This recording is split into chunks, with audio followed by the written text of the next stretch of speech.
process of electrifying our vehicle fleet. For the whole airport. Yeah. And we're also the only airport in, I believe, the world that only offers sustainable aviation fuel. What is sustainable aviation fuel? It is a mix of, right now, the industry standard is 70% petroleum jet A, and kind of like a biodiesel. 30%, so it could be corn oil, it could be tallow, which is animal waste from mass food production, palm seed oil, all the above. So it's a 70-30 mix, and it's a drop-in, so there's no special certification. It's the 1665 fuel, which is standard Jet A, so you just plop it in. So we're the only airport in the U.S. to only sell SAF. Okay. So it's more expensive. Typically it's $2 more per gallon. So just based on the community, the board, the values. Fly here, you get to buy SAF. Yes. We have also reduced some of our markup on it to... So we've reduced some of our markup to make it more palatable. So yeah, it's really exciting. And I think we might be the only airport in the world. I know in the U.S. we're the only airport. I've never heard of this fuel, but this is fascinating because it's near and dear to our hearts too, because we are environmentally friendly. We switched our fleet from avgas to MOGAS, which is like lead dropped on the heads of the neighborhood. There's only a couple engines that can do that. Yeah. So we have the majority of our fleet, and we're using Jet A for some of our Cessna 172s, which burns 4 gallons of Jet A as opposed to 10 gallons of avgas per hour. That's great. So what you're saying about this aviation clean fuel, this is this is news, but this is great news. That's really interesting. Yeah. I hope more places in the world start offering this kind of fuel. Yeah.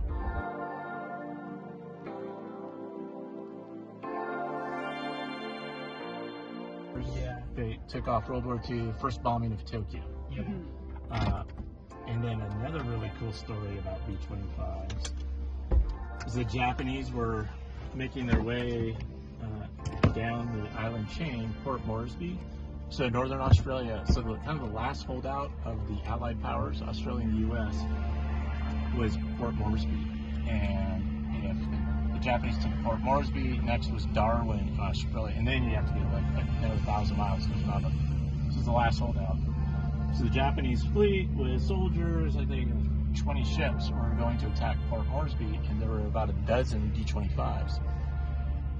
And they were trying, at the time it was high altitude daylight precision bombing, which was not very accurate, and they're trying to bomb the ships, they couldn't, and so it was just kind of like the crews there, like, we gotta stop the Japanese, we're gonna get captured, what can we do? So they said, let's try to skip the bombs on the water, like you throw a rock in the water and it skips. So they developed skip bombing in the field as the Japanese were coming. They had about a dozen B-25s, and then with 4 B-25s, I think they put like a dozen 50 caliber machine guns. They just like bolted onto the wings on the top of the aircraft. So what they did is they put the 4 B-25s, they come at the ship, 20 feet off the deck, and with the rudders, they just start ticking, shooting for all the, the gunners on the ships to keep their heads down. And right behind them was a B-25 with bombs, and they, 20 feet off the ground, and the guys that are shooting, they kind of like peel away, he'd open up, and they'd skip the bomb, and they sunk. It actually worked. It worked. They sunk like 14 of the 20 ships. And the Japanese turned around, and then the Allied forces kept Port Moresby, which enabled the island hopping campaign of World War II. Otherwise, we would have had to start like 3,000 miles south, like in Sydney, Australia, because there was I'm getting my joke here. It was like Sydney, Canberra's up there, and then Darwin. So, but if Port Moresby, Darwin was going to be B-25s. Wow. And they all did it like in a period of like 3 or 4 days. Because they're coming, what are we going to do? Like, It's like Hail Mary. Yeah, it's a Hail Mary. And they did it. So, yeah. Oh yeah, the JATO, Jet Assisted Takeoff. They don't really use it anymore. Because so it was used originally in the A and the B models. They had it in the E models, but as the engines got better and better, they didn't need it as much. Yeah, I saw the blades getting more and more. Yeah. And so it was originally, it's locked, but we'll get you in it tomorrow. You're busy tomorrow, but we'll figure out when. I'm not busy after my second flight. Okay, we'll do it. I'll take you on a tour. They were back behind like the wheel wells. And just so originally landing in snow and ice, Antarctica. So the last unit to keep the JATO bottles Oh yeah, I have seen was those out of pictures on the ice. Schenectady, New York. So they still flying with skis on them, but even Schenectady doesn't fly with them anymore. But they were the last unit, so you would hit the JATO bottle to help you break your skis. Would they also be ice. like Alaska and alert? Like in the Arctic? Or they did. No, they did. You're right. They also did it in Alaska, but I think they stopped the JATO in Alaska like in the 60s. Okay. So I actually flew cemeteries in Alaska, and our squadron was the Firebirds because people refer to it as the Firebirds because of the JATO bottles. Okay. But when I was there, we didn't fly with it. So the Navy Blue Angels, the Fat Albert, does it, but it's just really for demonstration. So. I have a picture with that Fat Albert. Oh, do you really? His yellow nose and my yellow flight suit. Yeah. Oh, great. Yeah. It was actually a funny picture. We were in Brunswick, Maine for the air show. They had Fat Albert on one side, but then all the Blue Angels and me. Oh, cool. Nice. Exactly same colors, obviously Yeah, different color yeah. schemes. And there was my social media manager. She puts it on Instagram. It's like, okay, the coolest name for the picture. Yeah. Like, this is who I want to be when I grow up. That's awesome. Wait until you're weaned off gasoline. All right. Oh, that's awesome. It was so cool. It was like exactly like my.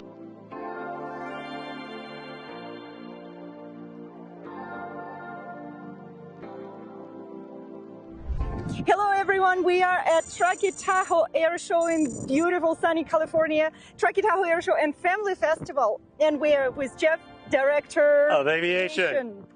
Here we go. Jeff, tell us about the air show, about what we are expecting this weekend, about what we usually bring to the spectators, and yeah, absolutely. So this is the largest event in the Truckee North Tahoe area for the year. So tomorrow we'll have somewhere between maybe 11 to 13,000 visitors. And so it's an air show, it's a family festival, and it's really about getting the families out, the kids, a big emphasis in science, technology, aviation, getting kids interested in all the things that why we have you coming here. So there's a kids zone. There's a STEM tent for the kids. Just get everyone out. It's free to bring the community together. That sounds fantastic. You prepared for this air show, I know, for many months before the show. So what does it take to bring the air show the way we will see it tomorrow? I'm sure there's a lot of people and a lot of work that goes into it. There is, and so we're very fortunate. We have a lot of great local pilots and community volunteers that are really the workforce. So the airport, so the board, the elected officials approve the funding to support it. The airport management staff kind of provides some of the framework, but everything you see here to include reaching out to performers and all the different things that go into it is our volunteers. And so we're super fortunate to have amazing volunteers, a number of them who have been doing this for years. They're experts at it. And so a lot of it is we get the funding from the board. We kind of set the dates and the schedule, and the volunteers run with it and make this amazing show. And they started over a year ago. How big is the team? The air show committee has about 20 people that meet once a month, starting about a year out. The total team tomorrow with all the volunteers will be about 350 people. Wow. So 350 people working for quite a bit before the show to make this event happen. Yes, from parking, setting up the stanchions, marshaling the aircraft, setting up the tents for the vendors, the food trucks, all of it. So it's a great team. Speaking of the aircraft, we have the C-130 U.S. Air Force Beauty behind us. Tell us about this plane. You know all about it. I do know all about it. So I was super lucky. I got to fly this for a long time. A retired Air Force pilot. And I flew all the versions of the C-130, so E models, H models, J models. This one is from the state of Nevada, from the Air National Guard. You can see on their tail, it's called the High Rollers, and it's an H model. So it's an older model, but they have new engines and the new propellers, and so this airplane has tons of power. They do airdrop, whether it's people, so the Navy demonstration team, the Leapfrogs jumped today. You can drop tractors, howitzers, cannons, people. You can land on dirt strips. I've landed on dirt strips all over the world. Wow. Unmarked, roads. Ultimate bush flying. It's the ultimate. It's a big bush plane. If you look at it, it's got those big old beefy tires. Oh yeah. And struts on it are super strong. Yeah. So it's a big bush plane. How heavy is it? Like, what's max gross? Yeah, empty no gas is about 85 to 90,000, depending. Mm-hmm. Typical fuel load is 36,000 pounds of gas, so you fly around at like 110 to 130-ish. Mm-hmm. Max gross weight, peacetime is 155. You can go up to 175. Okay. The most I have flown, heaviest is 171. Okay. So. And how much gas does it burn? So this version here has 62,000 pounds of fuel if it's full. Mm-hmm. And you burn about 4,000 or 5,000 pounds an hour. Okay. You start, burning more than less. Is it jet fuel? Yeah, it's jet fuel.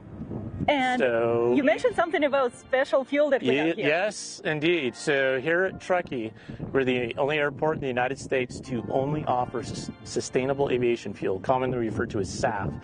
So SAF is the aviation industry's its primary course of action to get to literally sustainable aviation, to get to a carbon footprint of a net zero. So the SAF fuel is 70% traditional petroleum fuel.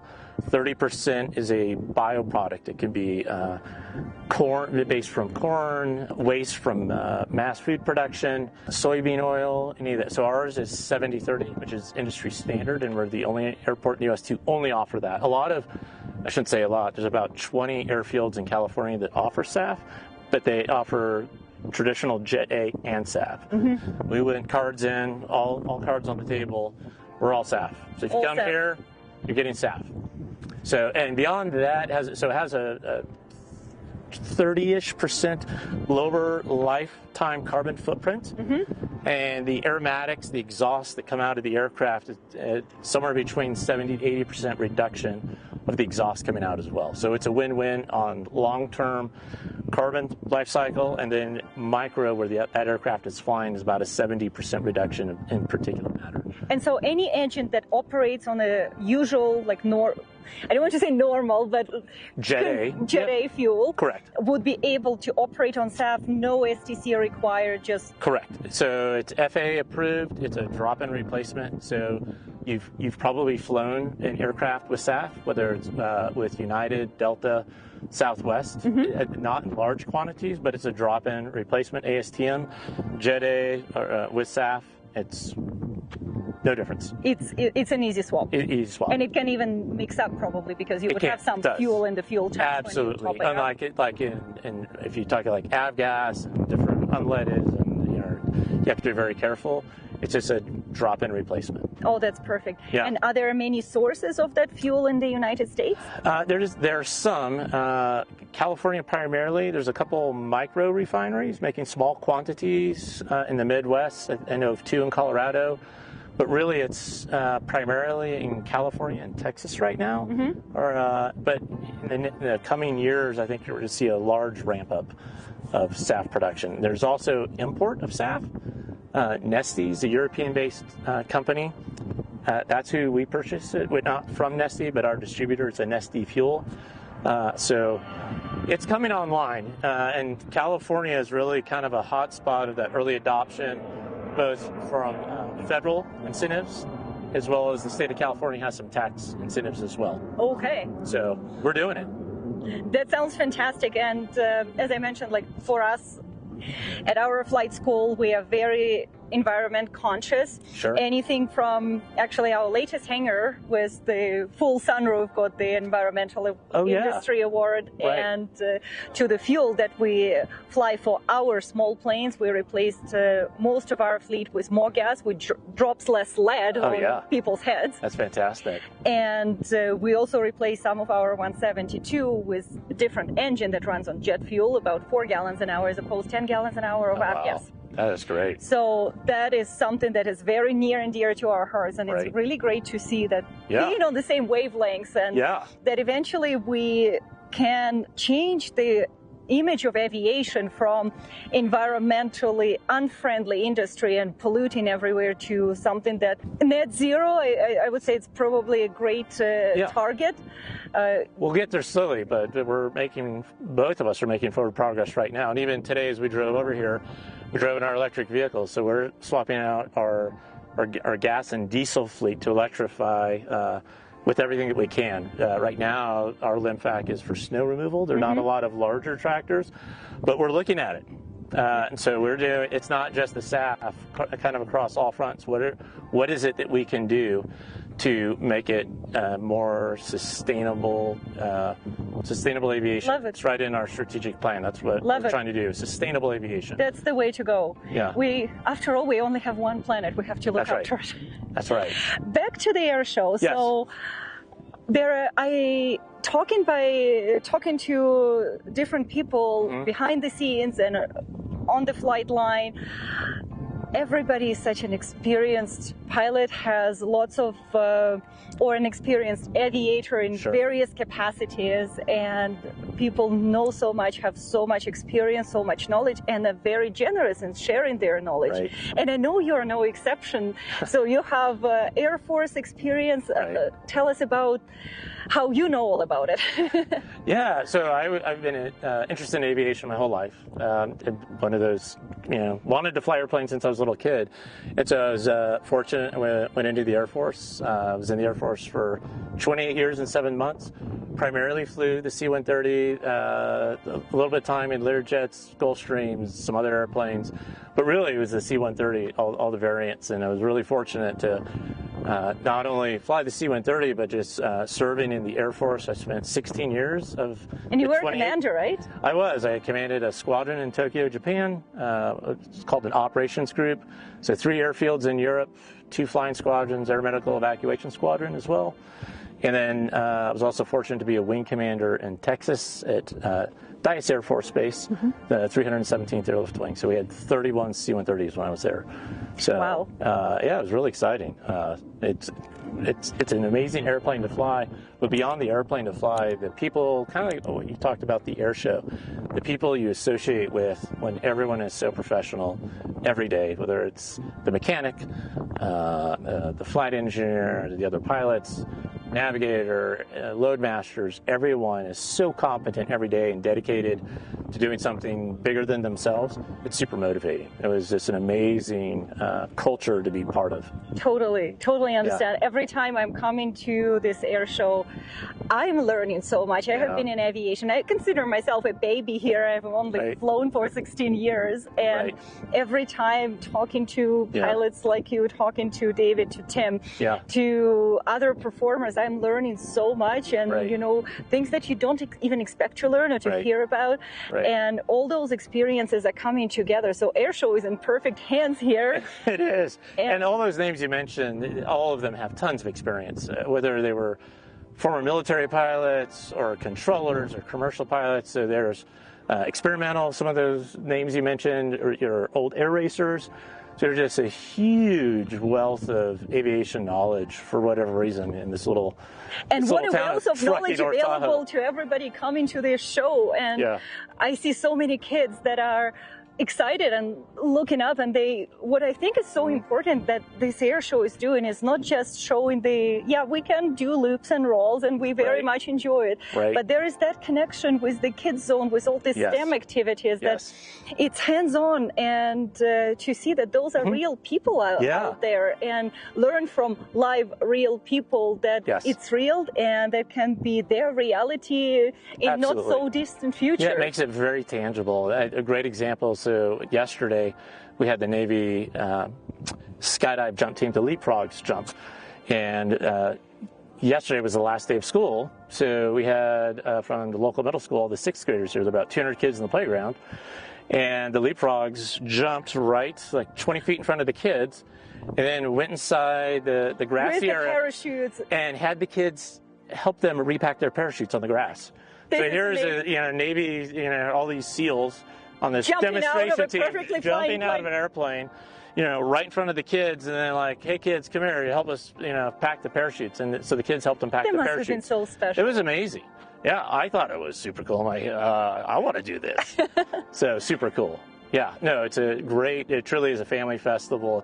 It's more than just airplanes and acrobatics, which are awesome, but it's about showing one of the big intents of the airport district is to demonstrate there's so many different pathways to get involved in aviation and science, technology, careers. And so this is a way to show this to the local community and really make a huge effort to show it to the youth that this is something you can do. And for selfish reasons, I would mention that it's equally open to boys and girls. So yes, even if it's technical, I have gone through technical specialties, a few of those in my life between doing IT and mathematics and now flying.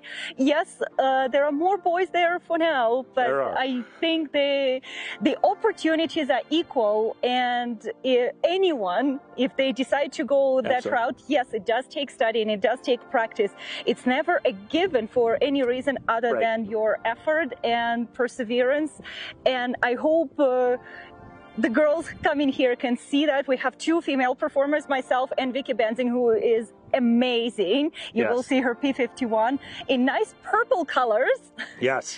And that we can do it together and we can work together on it. And there are no barriers other than the barriers that we put for ourselves. I'm so glad you said that. And just to piggyback on that, so right now the airport is sponsoring 2 female pilots in an air race. Okay. The name's escaping me. It started with Amelia Earhart. It's been around for 100 years. So they're actually racing right now. It's like a 7-day race. They fly 3,000 miles. They start in the Midwest and work their way to Colorado. Air Race Classic? Yes. Yep. So we're sponsoring Tahoe Turbulence right now. Oh, this is so cool. So, yeah. Sarah and Raj are the 2 pilots. And so they're doing it. And they got a Truckee Tahoe Airport sticker. Is there a way we can follow them? Yes, it's online. I'll show you, send you the link. I forget it. But, yeah, you can invite their team number 7. Sounds great. We will include the link in the notes of this video. Air Race Classic. Air Race Classic. Yes, you can follow them online. Team number 7. Yeah. Oh, cool. F-18. The F-18.